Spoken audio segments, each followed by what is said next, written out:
Happy October. Yeah, we're here. We're in October, Shocktober. The time has Spooky come. season.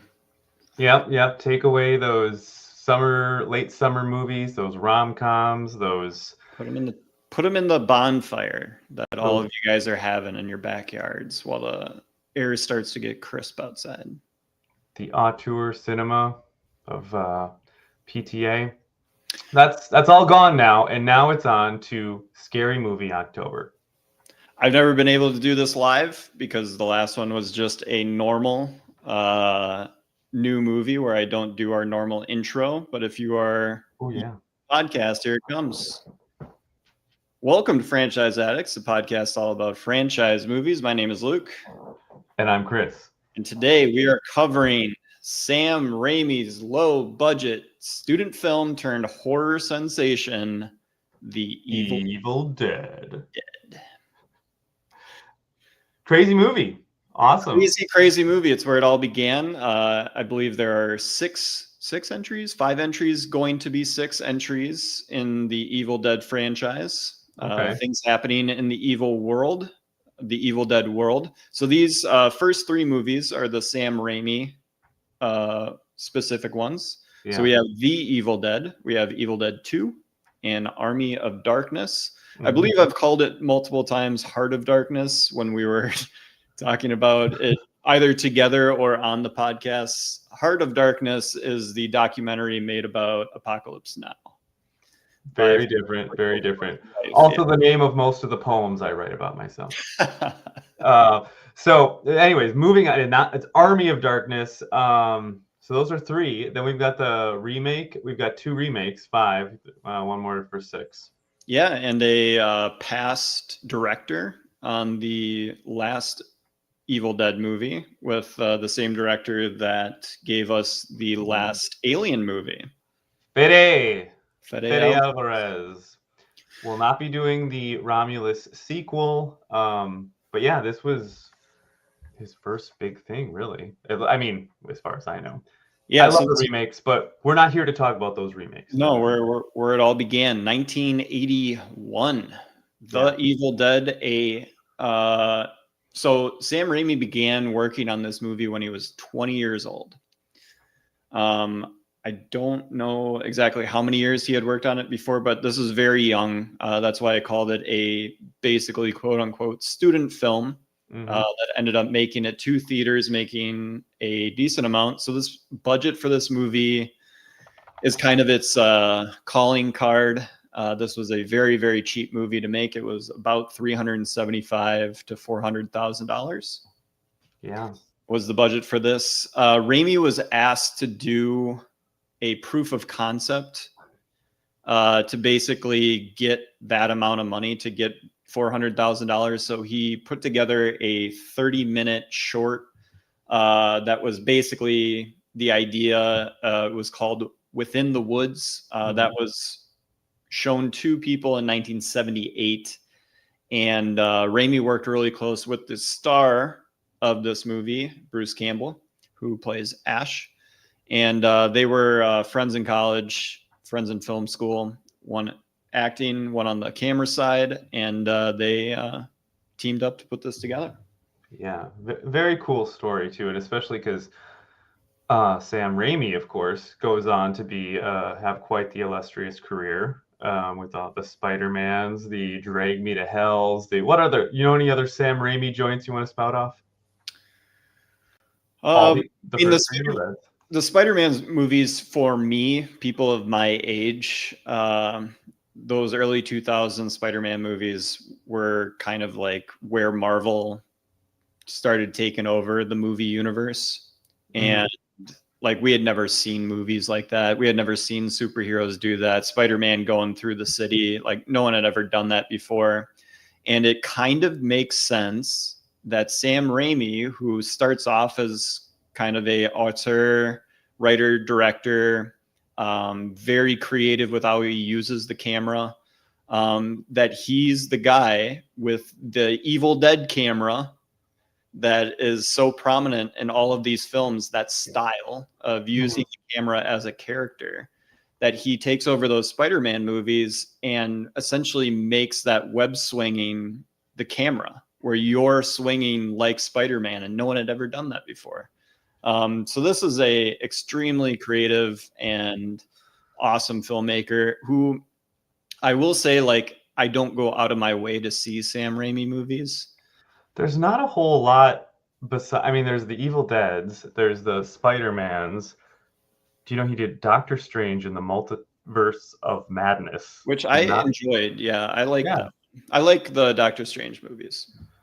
Yeah. So anyways, but I mean, he definitely kept working, but yes, a big time director gets his start, and it seemed like it was such a labor of love, you know, just these film student kids doing what they wanted to do, making some crazy horror production, which they hadn't done before, right? That was like they had made some student films, but it was like almost like all the genres except horror had been explored. But then they got into it. And this is kind of like the quintessential, or at least maybe it's not the first to do it, but it's the first that when we look back historically, the Cabin in the Woods type movie. Yes, and it looks just like all the cabins in woods that will be in subsequent movies. Well, and then literally the movie Cabin in the Woods by is that Joss Whedon that put that together? I think it's so, literally just a meta analysis of all of the Cabin in the Wood type movies. I swear that cabin looks exactly like the Evil Dead cabin. I would imagine that that's what it is referencing, because that movie is just full of references. It's a great movie. Yeah, fantastic movie, but it is kind of like the hat on a hat for the Cabin in the Woods movies, which is what it was setting out to do in the first place. Big twist on that one. Huge so, yeah. A lot of blood. Also, absolutely. A lot of blood in this movie. A lot of, So, yeah, but Chris, let's talk about because you're getting into it, kind of the behind the scenes. This was a very fraught set. This was a bunch of kids basically going in the woods, students putting together a movie on a super low budget that didn't quite know what they were doing. And it shows sometimes, but mostly it shows in the stories told behind the scenes. Yeah, it also, I mean, you can tell it shows on the camera. Yeah. I mean, like, this movie is very cheap. The scenes are, like, the effects are interesting and done with an interesting intent, I would say. And they're not bad, but, you know, the acting is not great at parts. There's moments where the camera's out of focus, and, you know, it's kind of, I mean, it's bad. It's one of the, I don't think they were not trying to make it bad on purpose. It kind of turns into and I don't know if this is the first or whatever, but a funny on purpose bad horror movie. Well, and it's really hard to talk about this movie, and I'm going to try as much as I can to not just compare it to Evil Dead 2. Mm-hmm. But spoiler for Evil Dead 2, Raimi basically remakes this movie and leans into the horror comedy. Yeah, I've heard this. Not seen that one, but yeah, so that tone. I will say that, like you're saying, I did laugh out loud at scenes in this movie that are supposed to be quote unquote scary. Yeah. I mean, it's really, I mean, before we dive in, I was saying this, or thinking this rather pretty early on, this is like Terrifier 1. Yeah. Yeah. You know, like just really low budget, but really gross. But like, hey, look, there's a nail in this foot and it's going to bleed out. We're going to show it for like a minute. It's not going to look real, but it is going to be like, this is a disturbing thing I'm watching. Also, it's fake. Yeah, and there's no like particular scenes that you'd be like, oh, I really like the scene when you're basically just describing a killing event or a murdering event, and you wouldn't like scenes bleed into scenes. It's basically just telling a linear story of destruction. Yeah, there's a lot of that. There's a lot of just kind of running through the house. Yeah, well, I suppose Terrifier happens over multiple days. This is an all-in-one night type of situation. I think most, I don't know, most of Terrifier 1 is one night, I do believe. One night in that. Well, get your Terrifier facts straight, all right? Famously, I've only seen the last 10 minutes of Terrifier 1 to prep myself to watch T2. T2. Yes. The real T2. Yeah, no, I mean, Terrifier 1 is a much lower budget and much more reminds me of this. Just like, they're trying to be gross, but it's like clearly like, no money. And because of that, it's funny-ish. Yeah. Yeah. And I mean, a lot like with Terrifier 2, where it leans into the horror comedy of it. Again, Evil Dead 2 does the same exact thing. And, Evil Dead 2 is the iconic movie of this franchise. Yeah. But we are at the beginning here with Evil Dead 1.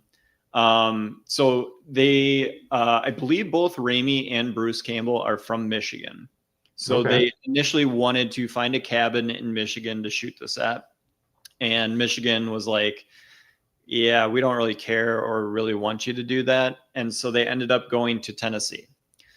So that everything that happened within this movie literally happened on location at the cabin that they were allowed to shoot at.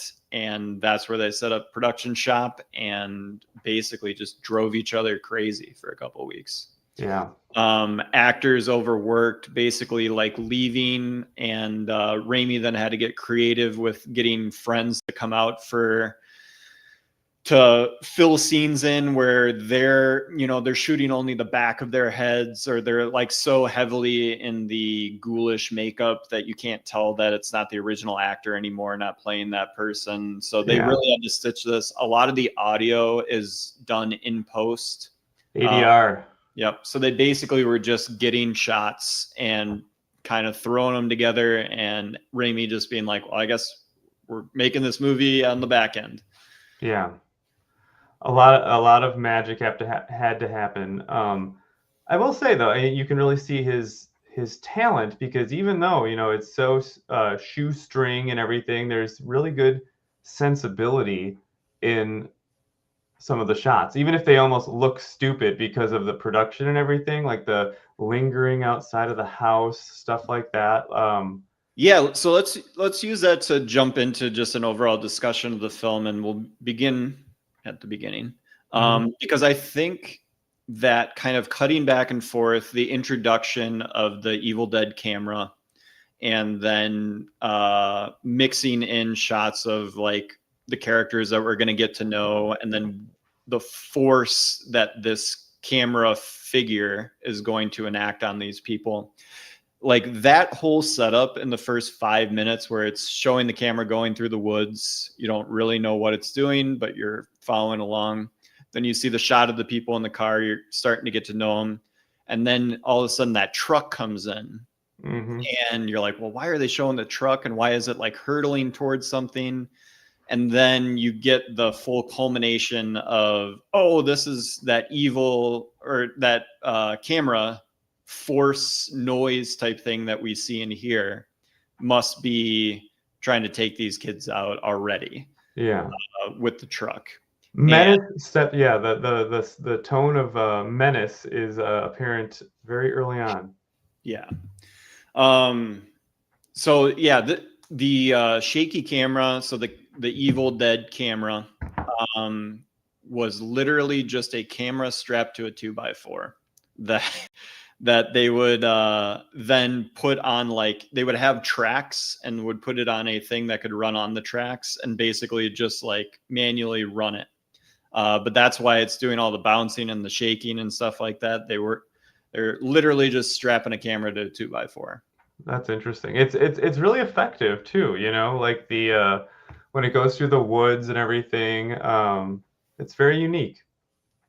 Yeah, and it becomes the kind of iconic style because the bad guy in this movie is just evil. Like, yeah, it's just like evil. There is like some lore to it. Like you got the guy on the tape recording that is kind of explaining, but not really.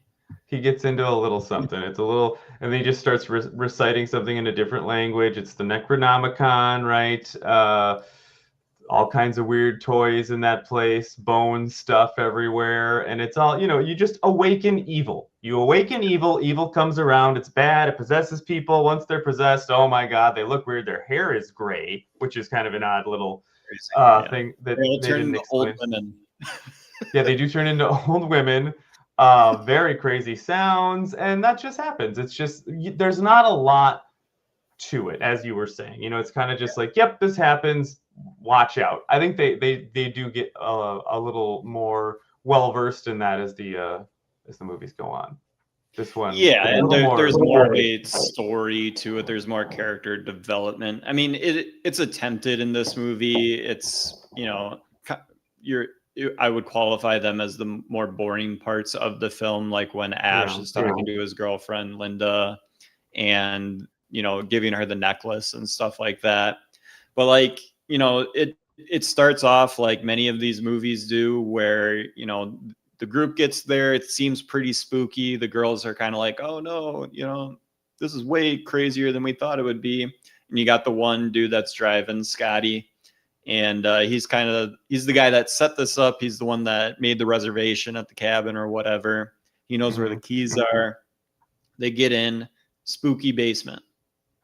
Well, someone's got to go down there.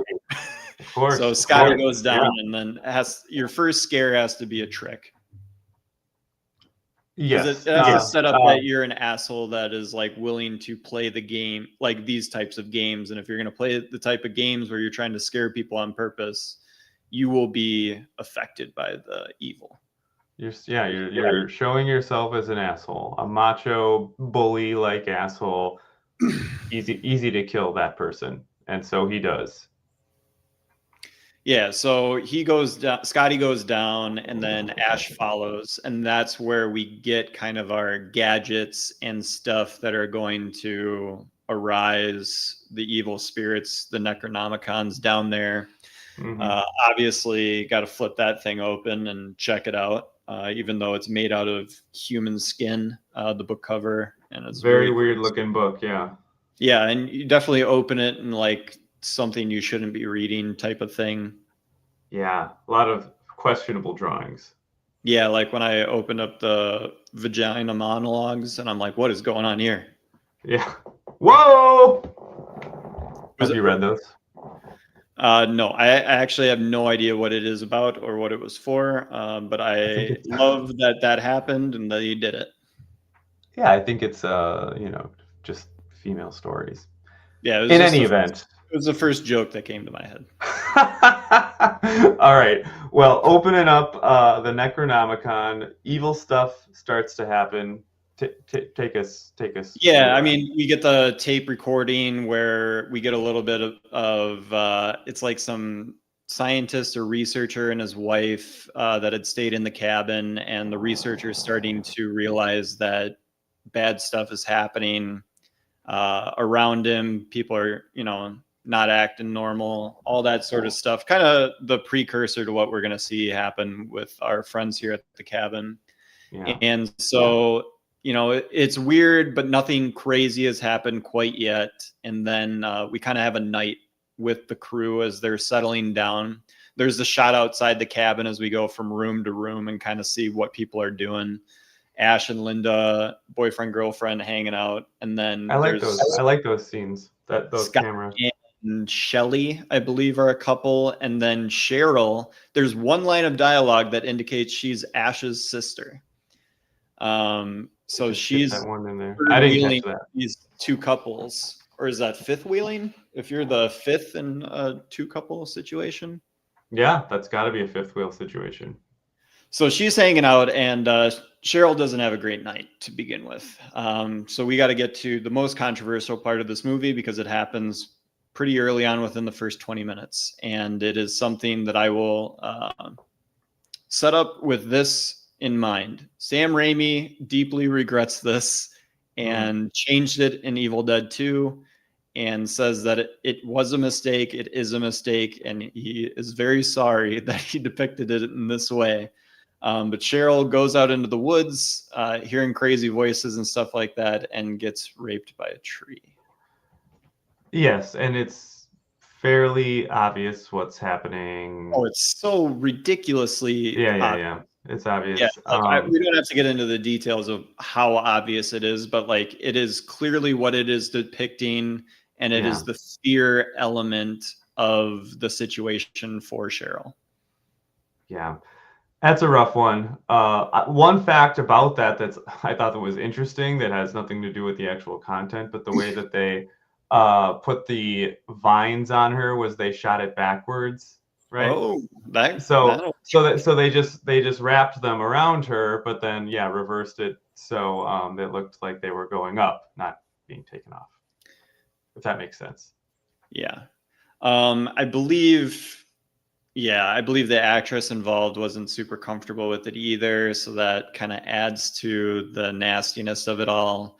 Like I said, Raimi has pointed out he was an idiot college age kid, and he did correct it in Evil Dead 2. There is a similar tree attack, but there is like the rape implement of it is not. The tree gets consent, so that's not what happens. It just attacks her. Yeah, more general attack. But this is kind of our big like opening to the evil spirit too, which is kind of the crazy element of it, that like the first time we see the evil really start attacking the people, our main characters, is this situation. So I could definitely see, sorry, I'm swatting at a fly that no one else can see. I would imagine that there are people that watch this movie, get to that scene and go, fuck this. Question: do you think the movie would have been successful if that had never been in it? Yes. Or is like, even though it's like obviously it's horrible, sure, but was there an element of like, you're never gonna believe this? And it's like, just like anything that like secretly, like, because this was a lot of VHS, passed around, like kind of. So you wonder.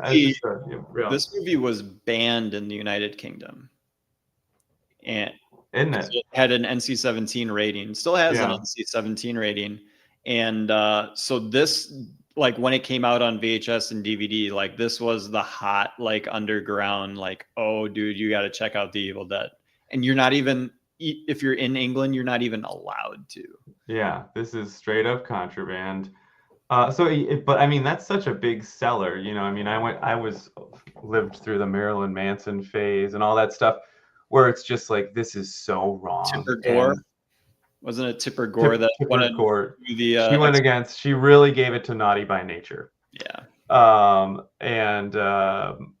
But anyways, I'm just saying that like stuff that's like really you get these rumors of how bad it is and how evil it is. Obviously, you're drawn to be like, oh, I'm curious about what the hell this is, even if it's horrible.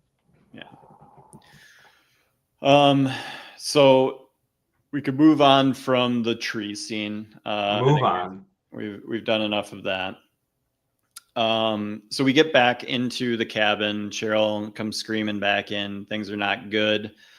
She eventually becomes the first possessed person. So she gets like levitated in the middle of the room, turns into the ghoulish type evil figure, starts saying crazy shit. It's basically like, oh my God. What is the movie with, where they're trying to get the evil spirit out of the little girl? The Exorcist? The Exorcist. It's basically Exorcist ripoff. And The Exorcist came out before this. Yeah, in the 70s. Yeah. Yeah, I mean, once the demon stuff starts to happen, there's nothing that's too crazy or like too groundbreaking as far as, I mean, the effects are interesting, right? Like, do you have any idea how they made those groanings of the?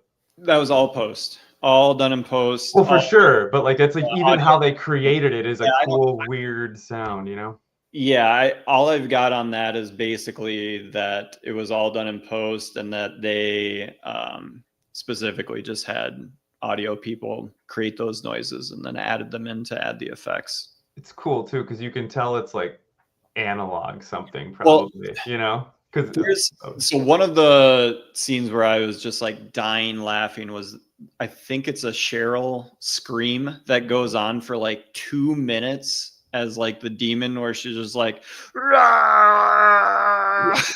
happened. There's stuff that's drawn out a bit too long. Why is this going on so long? Now you could look at it and be like, that's just stupid, that seems like a mistake, or you could be, or like it's literally Raimi just adding something interesting to like shots that he's like, I need to add more to this. Like I didn't get anything. It's very strange, and I think you have to go along for the ride of like, this is just fucked up and won't always make sense, and it's cheap, crazy punk rock art. Yeah, if you did the bare minimum of like audio work on this movie and just used what was shot, this movie would suck. Like they put a ton of work into that back end. I mean, interesting. Yeah, and I could say, I mean, on some levels, whatever. On some levels, it does suck. There are aspects of it that does. Yeah, like it's not like, oh my goodness, this is great cinema. It's like a really fun, creative, bonkers experiment, you know. But anyways, okay. So, I mean, what do you want to get into now with this?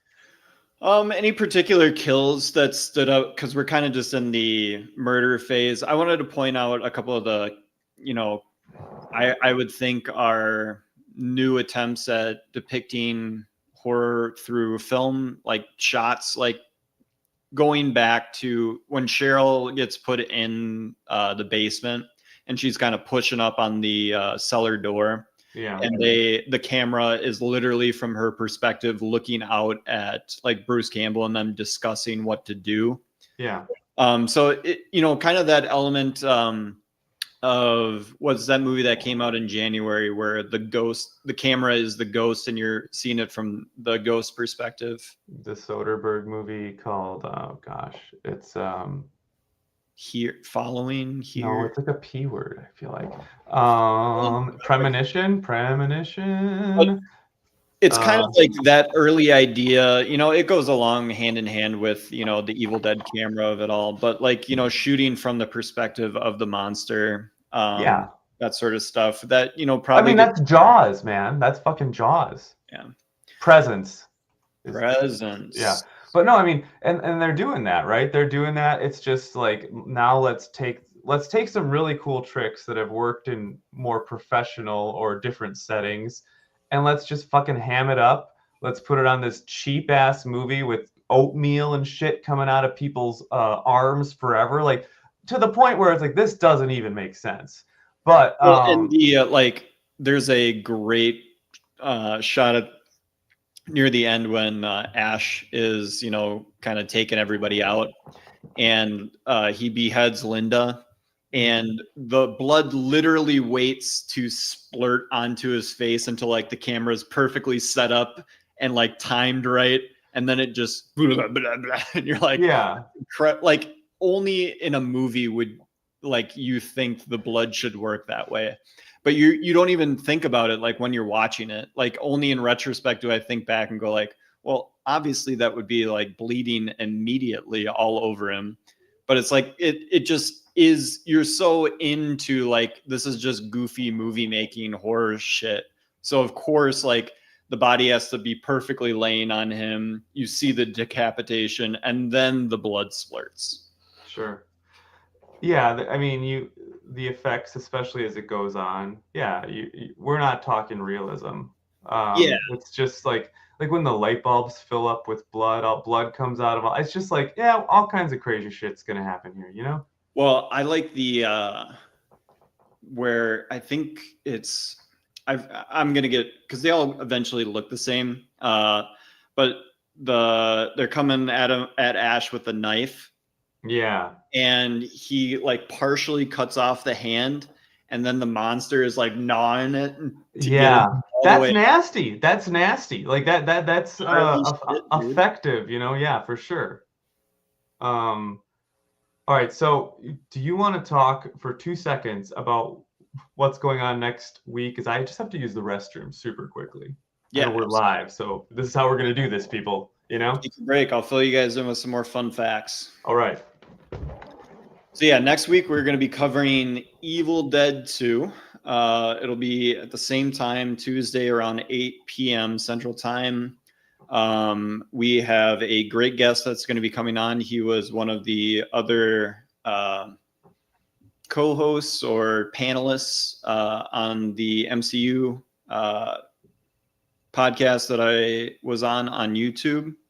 So he's going to be coming on and talking Evil Dead 2 with us. Evil Dead 2, again, essentially a remake of the Evil Dead. Raimi gets a lot bigger budget, leans more into the comedy elements of the movie, but essentially from just a plot standpoint, it is just a group of kids go into a cabin in the woods and find the Necronomicon, and Ash is, our main guy that we want to survive. Evil Dead 2 is where the iconic chainsaw strapped to Ash's arm comes from. So that is not in this movie. He does have the chainsaw at one point in this movie where I think it's the second time that he debates just killing Linda outright, but then he can't do it because she'll turn human again and kind of trick him. So some other stuff that I've either teased from just like a trivia kind of standpoint. So they shot it in Tennessee. They didn't want to shoot it in Michigan. The primary blood that they used was the normal Caro syrup and red food coloring.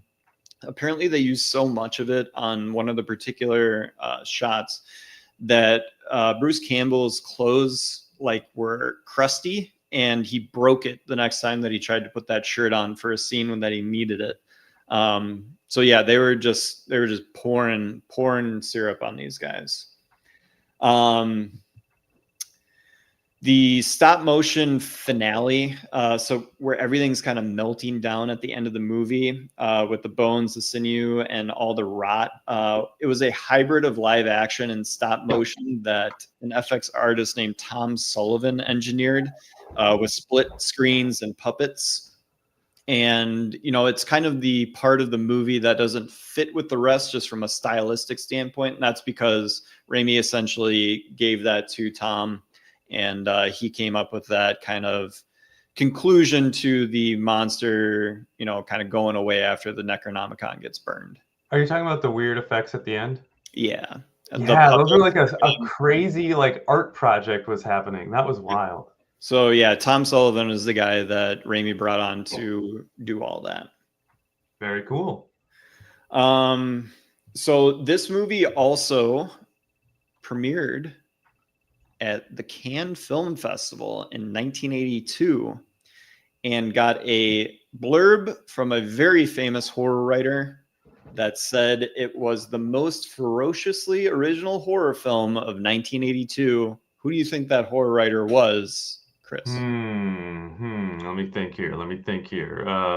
Was it Orson Welles? It was. No. I believe Orson Welles passed away by 1982. Maybe not. Stephen King. Yes. I know the story as well. The only horror writer whose opinion matters when it comes to the Hollywoods, Stephen King. That's right. But yeah, he thought it was a pretty rad movie, and it's really cool what he did. He really went to town for it. He wrote a review for it in a magazine. He fucking just, what would the kids say?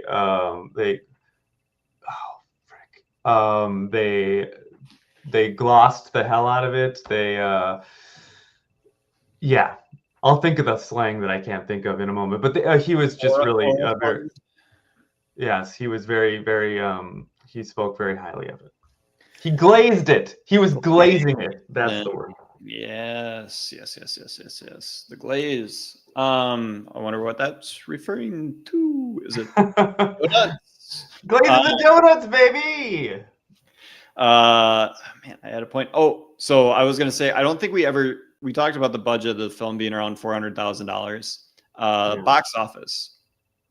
So it made $2.4 million domestically when it eventually hit theaters. It made $27 million overseas for around $30 million for a $400,000 movie.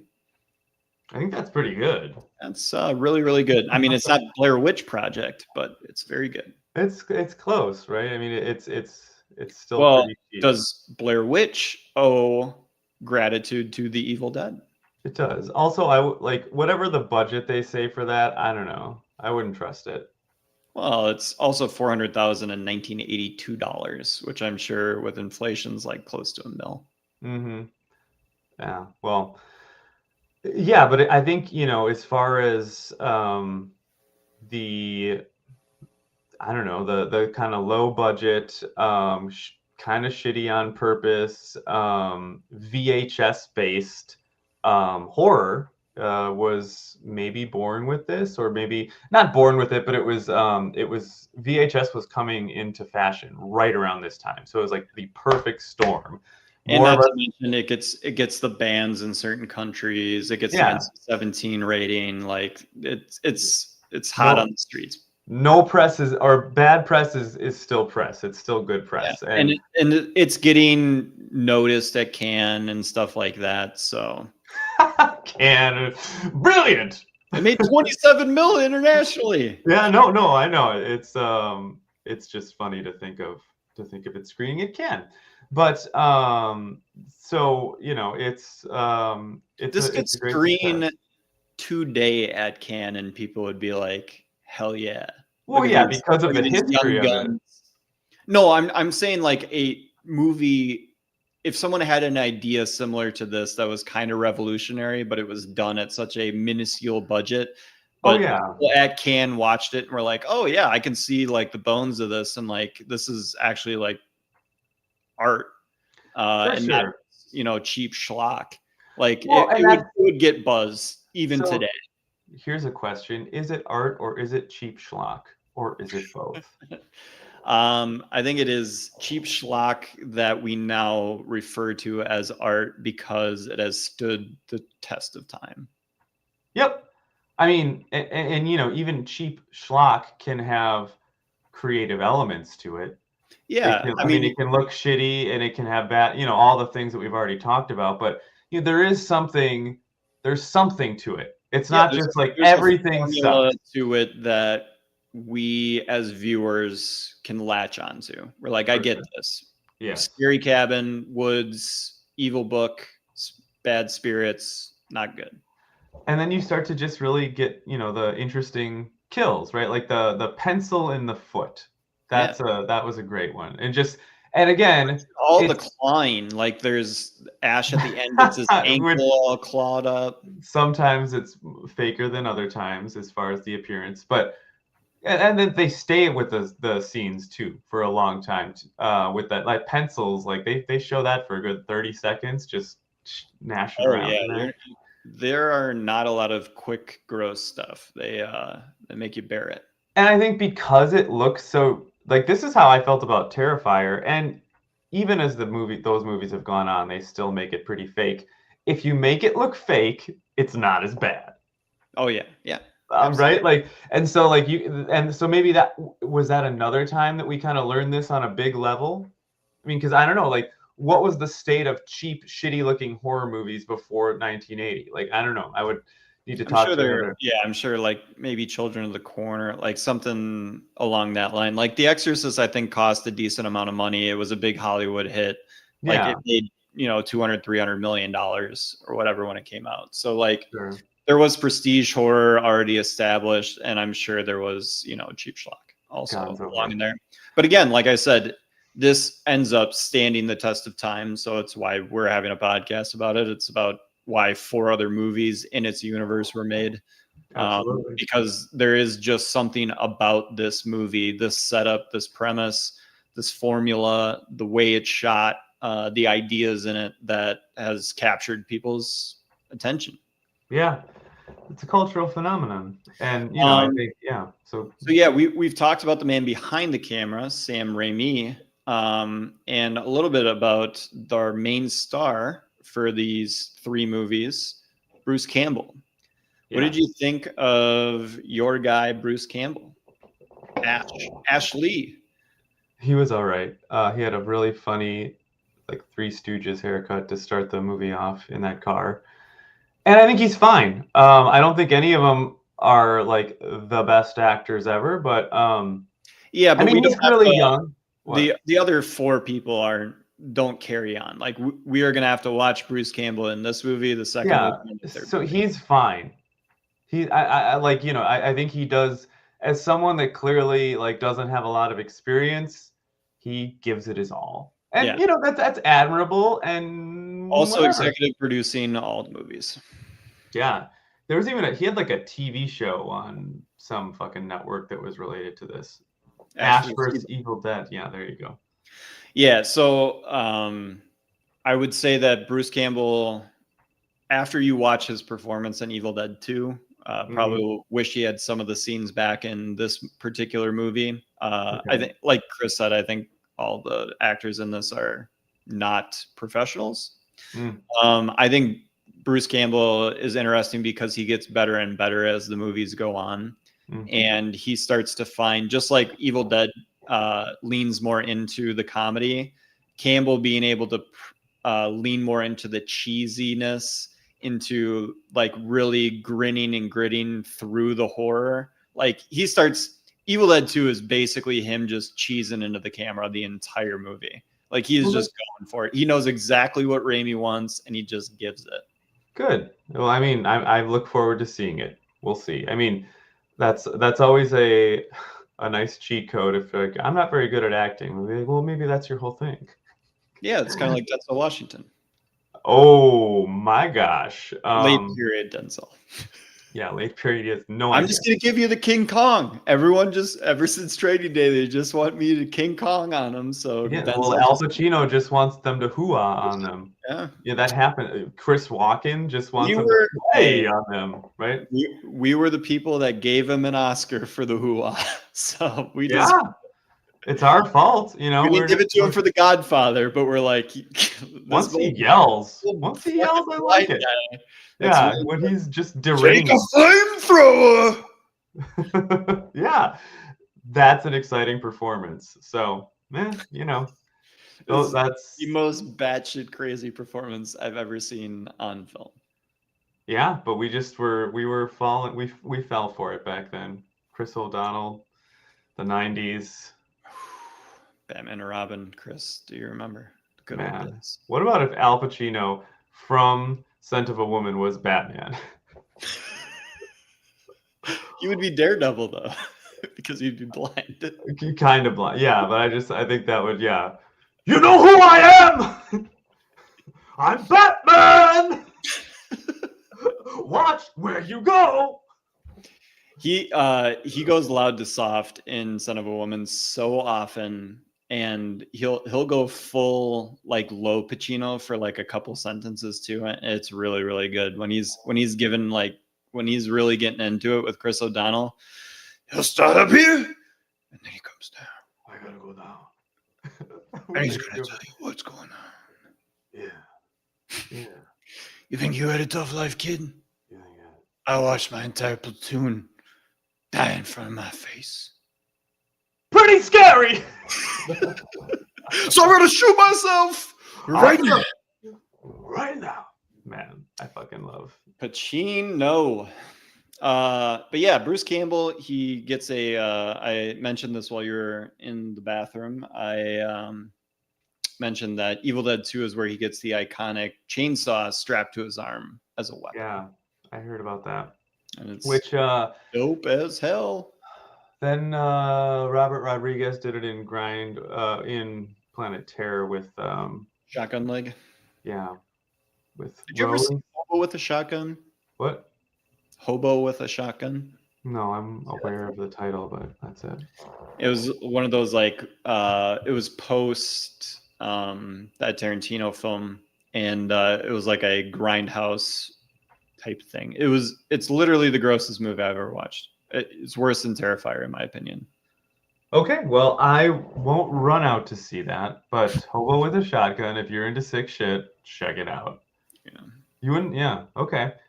So sick movies, Bruce Campbell, the acting, let's see. The score is interesting. I'm just like, I wrote down some notes. I kind of dug the score. I mean, it kind of sounds like free music that they sampled, but could be. It's not bad.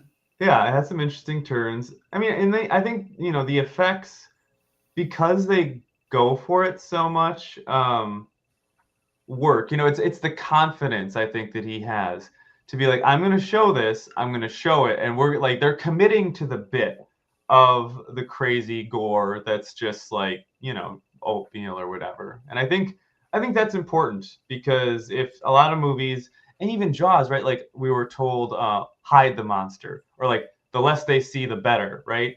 And this is following the exact opposite school of thought, a la Terrifier in later years, of just like show it all. And again, well, literally the opening shot of the movie, you don't realize it at the time, but is the monster.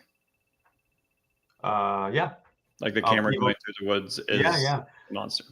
Again, that's again really cool. Like and just cheap, creative-ish, and I don't know. That's where the specialness of this comes into play. Yeah, the scream noise is very, very interesting. Yeah, so those are some of my initial thoughts right here. It's very interesting. A lot of things hit at the right time. The VHS aspect, and I think this really did. This is a huge. I mean, this isn't a shocking thing to say, but this is a huge, important, bullet point in the life of the horror genre, right? If it's like really establishing this cheap gonzo type of thing as not only something that exists, but something that's commercially viable and something that's accepted by the mainstream. That is something that I don't know that had happened that much before, Yeah, and I mean, like we've said, it made its own lane. It's not the teen slasher. No. Even though there are teens in it, it is not a full possession movie, even though possession does occur. Yeah. It's not a monster movie, even though there are monstrous characters in it. So like it kind of is its own thing that obviously will be replicated over and over and over again. But there's just something about it, and it just works. The formula works. Yeah. Really cool stuff. So this is your first time seeing this particular? I think there was one time that I saw this, and I believe it was one, not two, a decent amount of, like, let's say 10, 12 years ago. Because I do have a recollection that I watched something that I saw the remake of the 2019 remake, the Fede Alvarez first one, in theaters. As did I see the second remake, Evil Dead Rise, in theaters. But I had seen the story before. Like I remembered the cheaper version. Yeah. So I think I've maybe seen it once. Yeah. So I've seen it about 4 times. Okay. I really dig this movie. Even compared to Evil Dead 2, I usually watch them back to back. I didn't in this particular instance, but they're only like an hour and 25 minutes. Yeah. It's a quick, short watch. Kind of my standard for horror. I don't like longer horror movies, and this one gets to it and sticks with it. It's in and out. Yeah, it's an integral piece of horror history, and I'm excited to explore the rest of this. Performance, scene, and MVP. This should be pretty easy. I'm gonna give my performance to the girl that is left there for the longest time with the blonde, like Susie Q ponytail. I don't know, just she's crazy. Like some of these demons that are just going on and on and on. I didn't want to give it to Bruce Campbell. Here, let's see here. I should really look this up. And is it the girl that meets the tree? No, I believe. Is it Ash's girlfriend, Linda? So Linda is the one with like the clown makeup when she turns into the demon. That's yes, sitting there doing the like. Yes, I mean, and it's kind of awful, but it's also hilarious and spooky too. It is super spooky, and I don't know, like if anyone's doing anything that's kind of effective. You could almost see like Bruce Campbell getting pissed off on set, just being like, "Fucking shut up!" So, which I mean, I had that thought too. Like, wow, it's so fucking annoying. But yeah, I mean, she's just really going for it. So I'm gonna give it to my girl Linda, who is, of course. Let me just see here. Do you have? The plot? The cast is. Of course, Betsy Baker is who I'm talking about. Yes, Betsy Baker. Let's see if can I find. Nope. All right, I'm not gonna be able to find it. I was gonna pick the voice of the guy over the tape. I think he's got a good reading voice. Bob Dorian. There you go. As Professor Nobi's voice. There you go. That is my performance of the movie. That guy fucking killed it. It is both spooky and informative.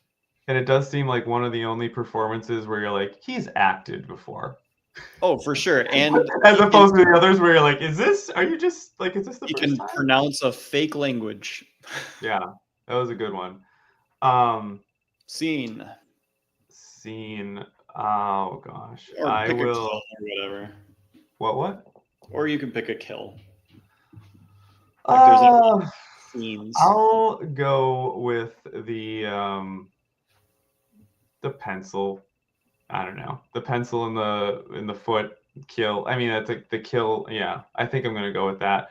Or it would be like the really weird ending. That's the thing. Like this movie, I mean, there's the scene we talked about, but a lot of it is just like, yeah, there's one. Now they're in this killing situation, and now they're in this killing situation, and there's not a lot of like, oh, that time at the well. Like it's kind of just ongoing, and there's different variations of like what's happening.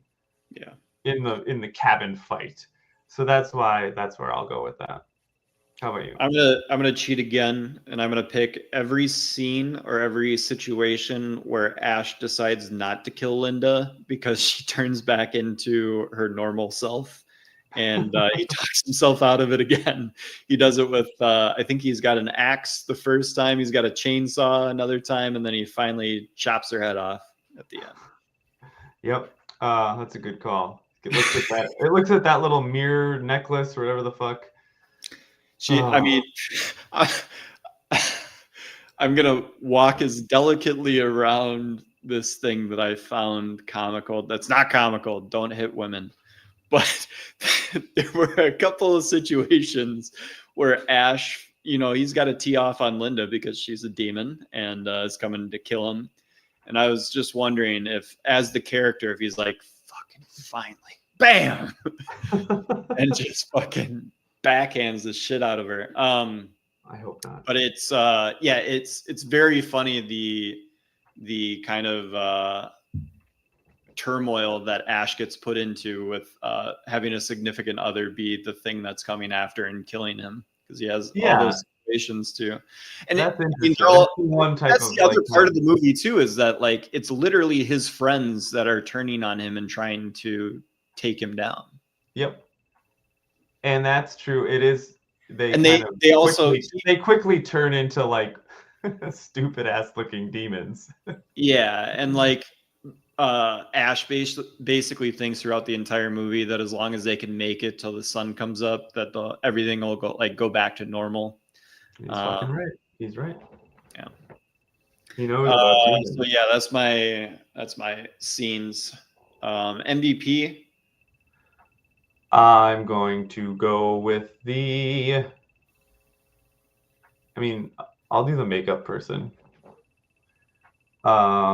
Because I think that it's really interesting, creative, gross, effective, and they had to do a lot of this under a lot of really bad circumstances. And I mean, I think it kind of makes it. If you did not have those effects done in that way, this movie wouldn't be the way it is. So yeah, and so I'll give it to, I would assume, Raimi, and then whoever he hired to help him with all the audio and stuff in post, because that's really what makes the film special. Mm-hmm. All the over exaggerated creaking and groaning, all the over exaggerated screaming, all that shit, like literally to take simple film shots, obviously with the shaky cam and all that shit, but like relatively simple shots, like on a set location, and you add all this extra stuff in post that like really brings it to life. Yes, it could have looked. It would have been. Yeah, it could have looked and sounded horrible. Like they didn't have the equipment to capture audio really well on, literally filming in a cabin. I also want to mention that I love how the cabin like shrinks and grows based on what is necessary for the film. So like if we need Ash to run a long distance through the house, like the cabin seems to be huge and has all these interconnected rooms and stuff like that. Yeah. But when it has to shrink down and all of the demons are in the same room with Ash, like it literally looks like a one-room cabin. It's convenient how that happens. Yeah, magic of movies. The magic of movies. Yeah, those are good. That's a good MVP. All right, rating out of 10. I'm gonna give it an 8.1 because of its importance. I don't think it's honestly like the best movie. It's like fun, and because of its I'll keep it there for respect. I was thinking of 7 point something, but let's do that. RESPECT, find out what it means to me. I was pre-planning this. I knew the score I was going to give it. I am surprised that you ended up going to the 181, but in our normal circumstance, you did rate it higher. I think this is the most 7.5 movie of all time. Yeah, okay. I want to lower mine to 7.7. All right. I got to lower. Yeah, 7.7. It can't be. You're right. It gets the boost for like it's historic. It's, defines a certain genre of horror, a subgenre of horror. And it's just, we will all see together with Evil Dead 2. Evil Dead 2 is the movie Raimi wanted to make. So I can't be like, well, the one you made for $400,000 that you essentially remade into something even better. Like I'm going to give that a pretty high rating. It's like, no, I'm going to give it the standard. Like this is a above average film that everyone should see if they're interested, but it's not like 8 special. Yeah, I feel you on that. I think that's a good call. It started something great, and we're going to continue with that next week. Evil Dead 2. Don't miss it. And then I'll even add a slight tease because I know the guest for the third movie of the sub part of the franchise. We are having our boy, everyone's favorite guest, Sam, is coming on the podcast for Army of Darkness. Hell yeah. He also wants to talk a little Drag Me to Hell, if you've seen the film, Chris. I saw it a long time ago, and I should rewatch it. To see if it connects at all into the Evil Dead universe. It is not listed as a part of the franchise, but because it's Sam Raimi, because it's Drag Me to Hell, can we find connections? I will plan to watch that along with Army of Darkness, and we'll have our buddy Sam on. And that's going to be a good time. Evil Dead 2. I will let you know as soon as I pull everything up just so that I get everything right. We are having, I believe his handle on YouTube is Andres the Pop Culture Guy. But he was on, again, I mentioned this when Chris was away, but he was on the forum with me when we were talking Peacemaker. So he's going to come on and talk Evil Dead 2 with us. He's an awesome guy, very insightful when it comes to films and TV shows, and give us an opportunity to talk to somebody that's not mine or Chris's immediate friend. We're excited about it. We hope you are too. Come join the live chat if you want to. This has been a nice addition, so we're excited to keep doing it. Thanks a lot, Luke. Thanks, Chris.